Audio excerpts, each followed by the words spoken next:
Hello Year 10. Now, I'm not with you today, but I thought you'd quite like to listen to my voice anyway. So I'm going to talk you through some photographs that I've done of particular pages and quotations that I think are quite important.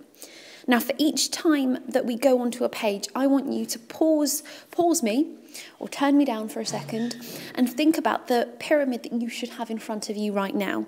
This is a pyramid that will guide you up towards the highest levels.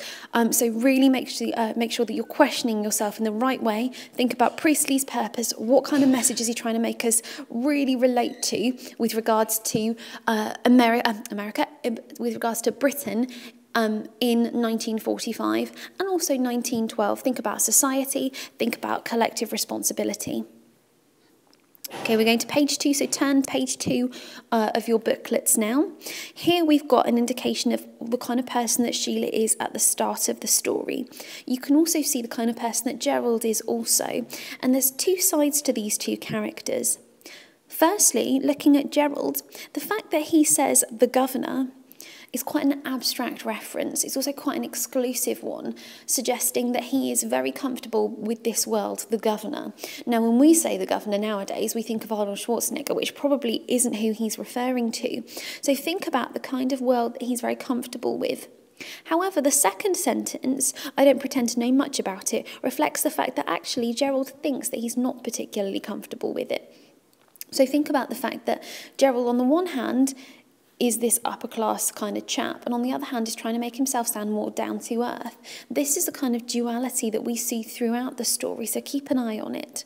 Similarly, and I'm not going to talk to you about this, but look at Sheila. Look at how different she is in this sentence. There's two sides to her. On the one hand, a silly little girl. On the other hand, someone who's quite forceful in how she expresses herself.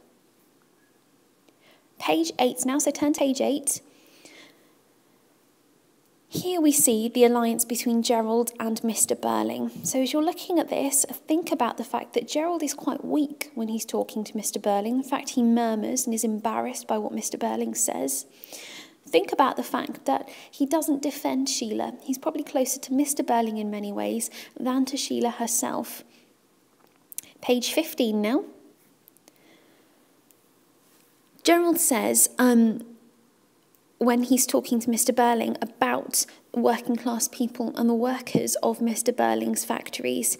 Now, again, we can see the ideological alliance between Gerald and Mr. Burling. Think about any spoken language features.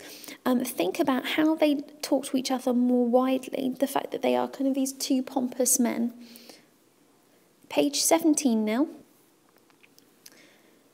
Now, here we have something slightly more interesting. Sheila's come back in, and metaphorically as well as physically, we see at the bottom coming further in. She's coming further into the story, further into what the inspector is saying, and she asks closed questions. Unlike the others who are trying to deflect the inspector already, or try and elevate themselves above him in some way, Sheila asks for specific information. She wants to participate. Page 19. It's interesting here, again, we see the immaturity of Sheila. She says she thinks it was a mean thing to do. Perhaps that spoilt everything for her. Again, she doesn't realise the gravity of what happened to Eva Smith. So again, we see Sheila still being quite immature at this point.